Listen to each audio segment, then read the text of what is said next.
Hello, 4310. My name is Ashley Wiggers, and I am doing video diary number 3 for the purpose of answering a couple of questions from readings, case studies, and a couple of videos pertaining to organizational communication. I see critical theory as it offering a means of identifying different parts of control and mistreatment, and it also provides solutions for improving the situation as well. We use critical theory to understand oppressive situations in the workplace because it attempts to uncover the communication practices that serve and promote an unhealthy, imbalanced organizations. We understand power as the possibility of opposing one's will upon behavior of the other persons. We understand hegemony as the predominant influence over others. Hegemony within an organization occurs when organizational rules developed by top management are adopted and enforced by those at a lower level of the hierarchy. Conservative control is understood as the adherence to socially constructed norms and values developed by an organizational member as the attempt to structure the environment. Upon watching the video of Netflix, I thought that the company was pretty unique because they are all innovators when it comes to producing or being the first to produce an organization of the such and the services that they provide.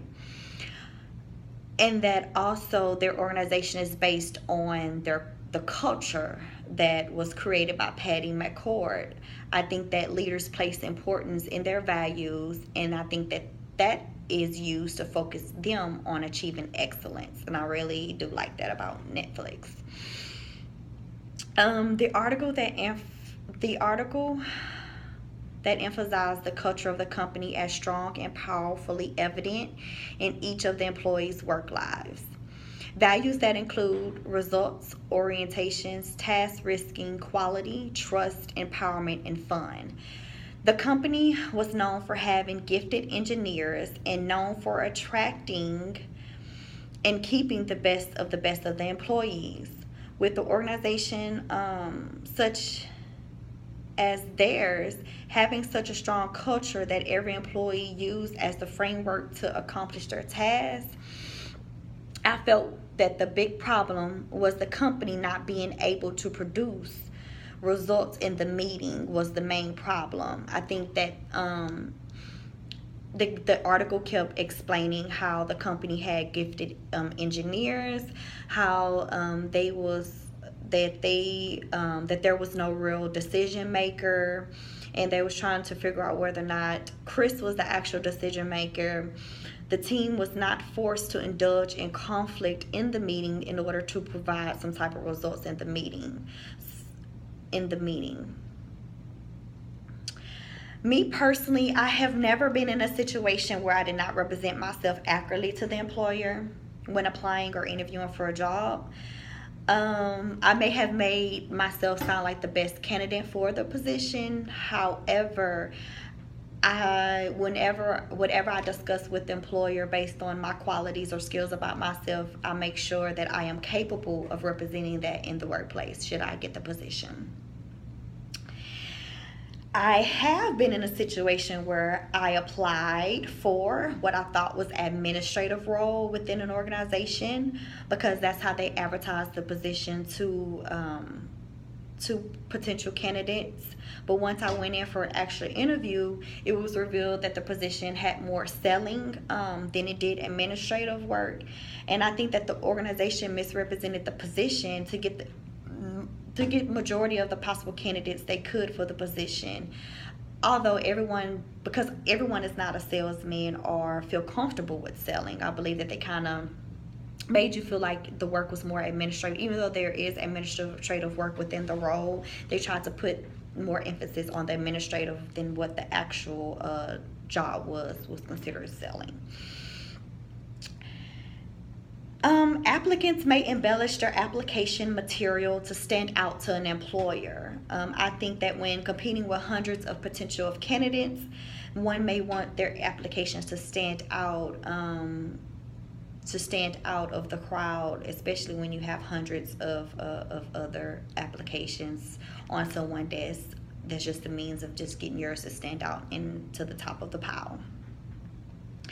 Applicants may embellish, after Google, I have Googled my name before. I've done it a couple of times previously. I'm just inquisitive like that. After Googling my name, I think that an employer would still have a good perception of me, because when I did it in the event of this assignment, the only things that came up was, for example, my baby bump registry for when I was pregnant. Also, me being listed as the principal owner. I used to own a online plus size women's boutique, so it had information of my ownership and principal from that as well. I don't Google my name often, but from time to time I may do it just to see what's out there. I know assimilation as the process in which new members are integrated into the culture.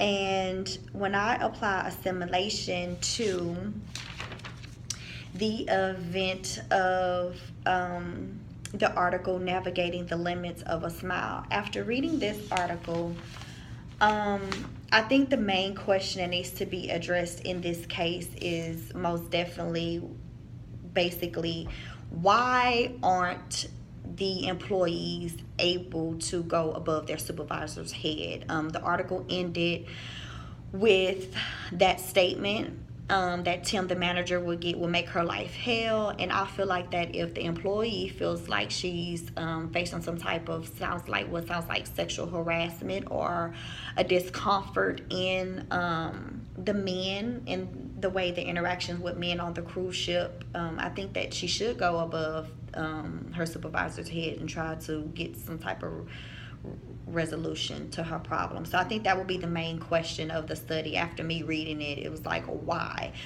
aren't she's able to go over her supervisor's head in order to get some results about her discomfort of the cruise ship or the men on the cruise ship. As far as superior and subordinates communication, a superior may deliberately engage in strategic ambiguity to communicate with subordinates to promote positive outcomes.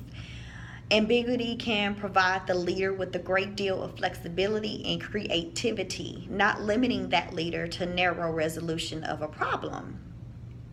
I feel like that a subordinate may use ambiguity as a threat or noise to rationalize. I think that ambiguity exists within a subordinate and may bring advantages such as flexibility and openness when used accurately.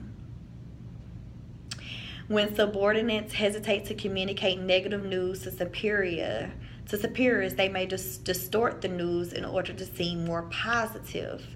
In this case, once I was allocating charges for my boss's procurement card, and the expense report is due by a certain date of the next following month that the expense report was due. And before my boss brought me on to assist her with turn everything in, because she already has a lot on her plate, she kind of was not adhering to the guidelines and the deadlines of these processes. So she was in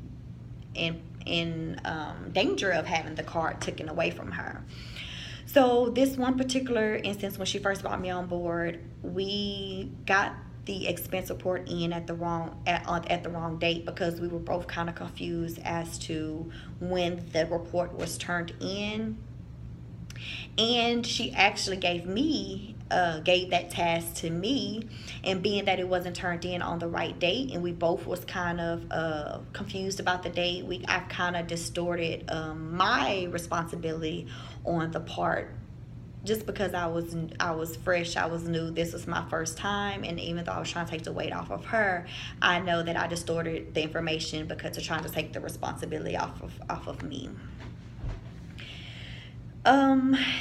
Immediacy is known as the communication that indicates interpersonal growth and closeness. It is important because it it can put value on jobs and interpersonal matters. It can also show an interest in the subordinate. It expresses commendable work, and it also demonstrates willingness to assist.